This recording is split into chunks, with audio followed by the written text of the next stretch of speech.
UCLA fresh off the bye week and now back to work, set to welcome in Nebraska to Pasadena coming up on Saturday. Welcome back to the Bruin Insider Show. Nick Koop with Wayne Cook. And as we do each week, time now to catch up with the interim head coach, Tim Skipper. Coach, we missed you last week. It's good to see you. How have you been? How was the bye week? It was a much-needed bye week, I'll say that. Definitely missed you guys, but we needed to be away for a little bit, everybody. But we practiced on Sunday, and the guys were refreshed and ready to go. I really liked how we looked yesterday, and just excited and ready to go, get back into game week, back in the swing of things, and get ready to play on Saturday. It's kind of crazy, Coach, because I was just looking at the Big Ten, and it's we're sitting there at 3-2 in conference, and there's only 5 teams that don't have 2, and we're above like a bunch in the standings. I know we have a pretty crazy schedule coming up, starting with Nebraska, but it's still a pretty awesome feat to be sitting where we're at in the Big Ten. And I imagine, the players know where they're at too, so it gives them a lot to work for. Definitely. There's been a lot of hard work that's happened. Have to be excited about having those 3 victories. We had that one hard game against Indiana, and we had to put that to bed, which we did last week, and we just moved forward. But we've been doing a lot of really good things. So basically, we're just getting back to the basics, just the fundamentals and the little things, and we'll be fine Saturday. We just have to get back to the little small stuff.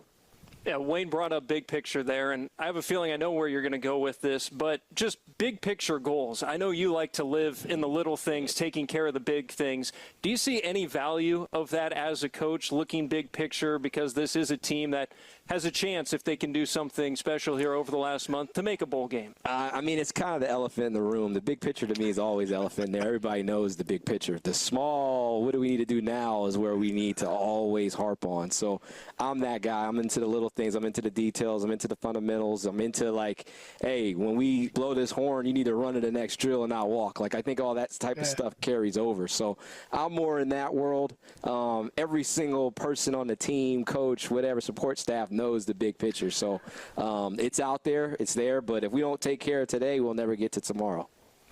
Coach, I love that answer. That's perfect. I mean, I 100% agree with you, because you start looking too far ahead, you fall apart. But I'm going to set this up the best way I can, because I never want to sound like I'm picking on anybody. Last year, Kay Madrano was one of my favorite players on the team. I just absolutely love the guy. I knew him as a freshman. He was a receiver, and he turned into a really good linebacker. Now he's in the NFL, but I was giving him some crud on, I don't know if it was this show or another show, about not breaking down in the open field. And he came up to me at practice or after a game where he goes, man, my dad was telling me you were giving me credit about not. And I go, well, Kane, you kind of need to break down in the open field. You can't just dive in at guys and miss them. You got to at least let other guys come. You got to, you know the deal, Coach. He wasn't doing it. And so when I bring this up, I do this with love, but I'm watching the game against Indiana. We know Indiana's an elite team. I mean, they're really, really good. They blew someone else out last week. But when I watch the quarterback play, when I'm watching Nico, who I have so much respect for how tough he is and how hard he plays, there were things in that game that alarmed me, and it's locking in with his eyes. I mean, he stared at people for so long. Sometimes I'm like, no, don't throw it. No, don't throw it. No, don't throw it. And this is a linebacker. If you're in zone and you see that, it's easy to jump their eyes. Mm-hmm. He threw a corner route that was really, really late. Like we used to say, throw the ball, and when the guy turns his head, the ball's already halfway there.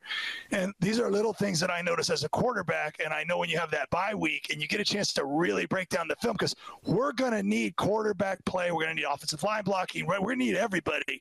But those are, like, you talk about the details. Those are things that I see as a former QB when I watch, some of that stuff on game day.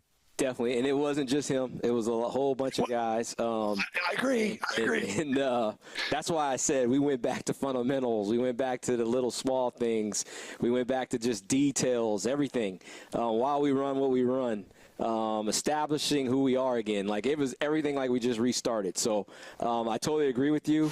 There was things that we wish we could get back. It's almost like as soon as we had that turnover on the second play of the game, we were shell-shocked and we never got out of it. The whole sideline, including me, including the coaches, the players, everybody that was on the trip, just kind of took us out of our element, took us out of our game. We started panicking, and before we knew it, the scoreboard was out of hand. So like I told the team Tuesday when we got back, hey, we're going to learn from this film because we played against a team that's really good, and they don't take anything for granted, and they do all the things we're talking about, the small details, standards to standard, being physical, straining, all those things they did to us. So we needed to learn from that, and our film session was really good.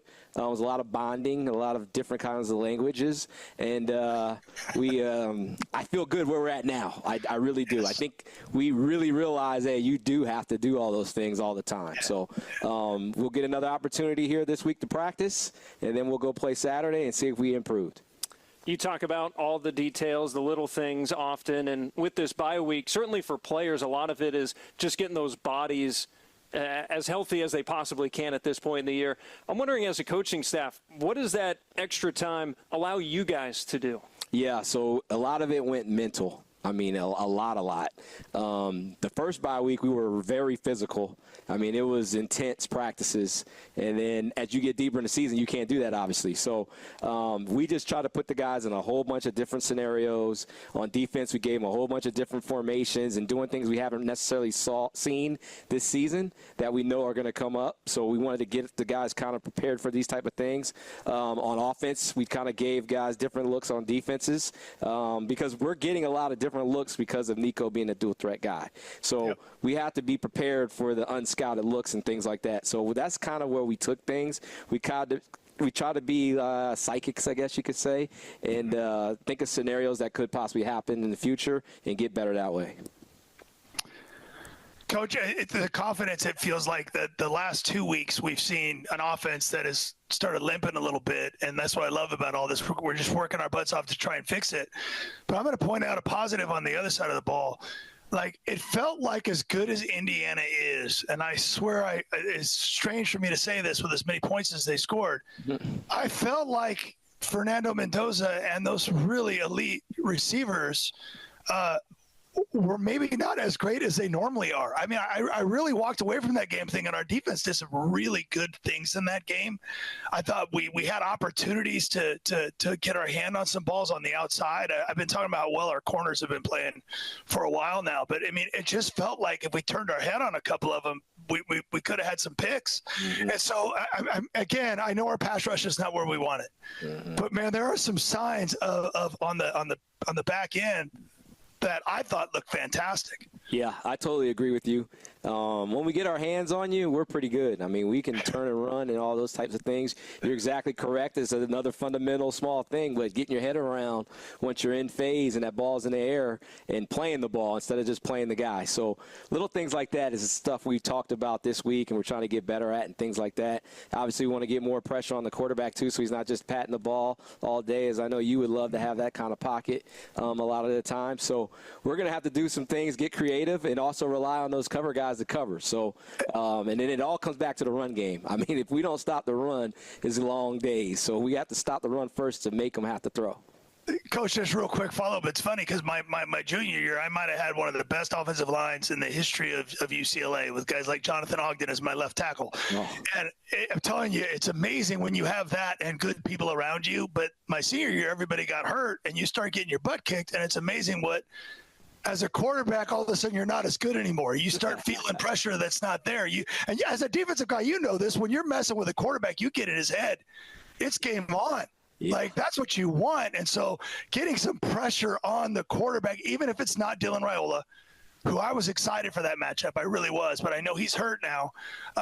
But getting pressure, it's just you've got to get in that quarterback's you've got to get into space. Yeah. As a defensive guy, whenever the quarterback drops back and he's still staring at you, you know you got him. And he's not sitting there looking at the routes and things like that. So you're exactly correct. We need to get in his head. We need to make his eyes come down instead of being up and try to get some hits on him. You know, that's the whole key to the whole thing. So that's what we've been working on.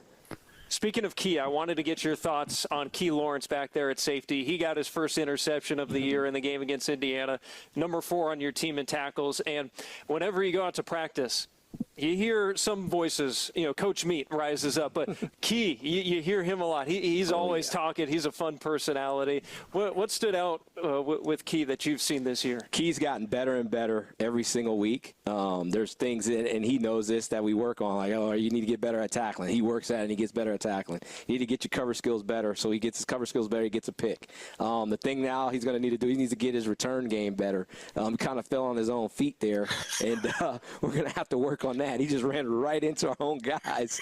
But it was good to see him catch that. Very good awareness. We're down in the red area there. They're trying to throw. And he saw that. He read the quarterback. We're talking about quarterback's eyes. He read the QB's eyes perfectly and was right in the throwing lane. High pointed the ball and had some more love in the return, but it's okay. He got the pick. That's good enough for me. But I love Key. Like you said, he's loud. He's a very emotional player, and we need that on the defense. You want as many loud, crazy guys as you can find. So he fits the bill for that.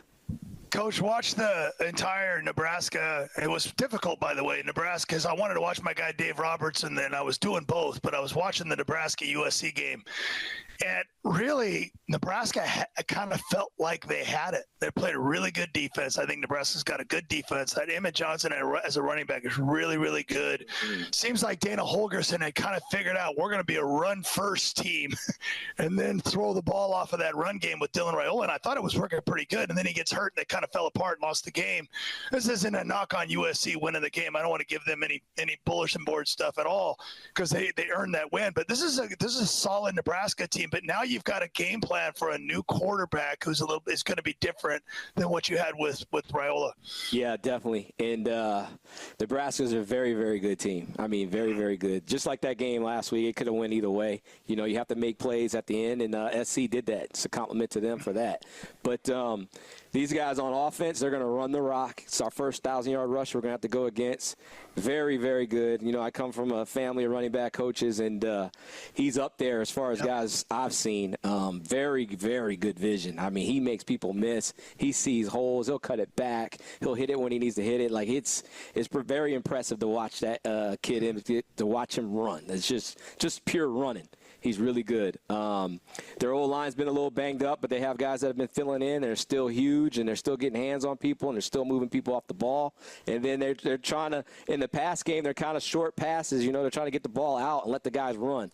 Make a guy miss, and then you have some wiggle room. So we'll have our hands full on defense as far as that goes. And then we know his new quarterback. So there's going to be stuff we haven't seen. They're going to game plan for him now. So this is kind of going to be first game kind of thing. So we'll have to have in-game adjustments rolling right away. We can't wait till halftime. It's going to be every single series. So we'll be getting that done. Then on defense for those guys, they have some creatures on the edges. I mean, they're hybrid, long dudes that create a lot of issues. So we're going to have to deal with that. They get a lot of turnovers. They're very good on third down. So we're going to have to manage this game. We're going to have to win it in the trenches like every game, but they want to win in the trenches. We want to win in the trenches. So that's the ultimate battle right there. And if we can control the time of possession, we should be fine. Speaking about the trenches, you had to deal with some shuffling at left guard in that last game. Eugene Brooks wasn't able to go, and we saw 3 different guys play in that position. Yeah. Just how did that complicate things for you guys? Very complicated because we really didn't find out that was going to possibly happen until Friday. So you've been practicing one way with a certain 5, and now all of a sudden it's shook up. And we couldn't just do it with one guy. We had to do it with 3 different guys. So that's 3 different guys communicating with the other 4. So I'm not an excuse guy. We got to be ready to go. But it definitely threw a wrench in things, and we had to do things a little different. And I give a compliment to Indiana. They attacked that thing. They were twisting and bringing stuff right at that spot. So, hey, that's football. That's what you do. And they're supposed to figure that out and know what they're supposed to do in the ways that attack us. So they figured it out, and we had to deal with it. But BJ's back now, and hopefully we get a full week of practice and then can play in the game and we can roll. Coach, crazy stat. So 24 of the 25 teams that were in the top 25 games last week, the team that run the running game, the running battle, won the game. Like I went through all of them. The only team that outran the other team was Miami, and they found a way to lose, but that was turnovers. Had a couple turnovers that cost them. When UCLA had its turnaround, I really felt like you could just feel it. we started running the football. And I think it just made made the receivers look better, the quarterback look better, the offense, everybody look better. Mm-hmm. And now we've had some guys get banged up. We haven't had our full complement. Nick just asked you about the offensive line. How is the health of our running backs right now going into, after having a bye week, a little bit of time off? Are we going to be full complement? Or you don't have to tell me. I don't want to get, have anybody preparing for people if you want to keep it a secret. But how are we looking in the backfield? Looking pretty fresh. Practice on Sunday night, and guys were there. As you know, it's day-to-day all the time. So right now, as it sits, we should be pretty good. We should have a full complement of backs back there and be able to do what we've been doing. Yep. And speaking of that running game, Nico in that game against Penn State obviously stands out. And then since then, teams are going to scout and game plan against that. Any adjustments that you guys need to make or can make in order to maybe free him up? Because when he has the opportunity, we've seen how devastating he can be. Yeah, I think we kind of hit on it last question. I mean, if we can get all the backs out there rolling and doing things and giving different formations and then receivers winning one-on-ones and things like that, that's what's going to open stuff up for us. So we're going to have to still establish the run game. We're going to have to make people defend our backs and worry about loading the box and things like that. And then when we do get all these one-on-ones on the outside, we need to win. We need to be perfect throws with perfect catches, and then that frees things up for your quarterback. So it's going to be a challenge every single week. We're going to be very creative, but we can't be too creative. We need to just play smart and play physical and play fast, and we'll be all right. Well, last one for me, Coach. I always tell even my students, if you want to get good at something, it's okay to watch people that are better than you, or people like Indiana's elite. Like when you see them on film, like how many times, if they got to third down, was it 3rd and 4 or less? Mm-hmm. It felt like it was all the time. And if you watch them every week, they are always in 3rd and short. And you mentioned it. And when we have a quick passing game and we throw it in the dirt, 2nd and 10, penalties can cost you. A running game where one guy misses his block and the next thing you know, you're in 2nd and long, 3rd and long, and it just absolutely shrinks the playbook and it affects you so much. So just talk about how important, and I'm sure you guys are talking about just first down, like getting some positive yardage. Definitely. You need to get positive yards. You need to constantly be moving forward. That's the wonderful thing about Indiana. They do not have negative plays. They don't. Wow. They do not have negative plays. Getting in 2nd and 10, just 2nd and 10 is where you want to be on defense, just to get to there. They're just always going forward. It's just the way it is. And like you said, all 11 guys have to be connected. If one guy messes up, then it throws everything off. So we just need to be connected on a string. Like I said, I think the bye week came at a perfect time for us to get back to fundamentals, get back to details, all the little things, and harp on it and get better at it for 2 weeks, and then we get back out there on a Saturday. So I'm excited. I like where we're at. I think we've had good practices. We're going to continue to have good practices, and we'll be ready to go for Saturday. And we're excited to see you guys back out on the field. Thanks so much for your time as always, and we'll see you at the Rose Bowl. All right, I'll be there. Thank you.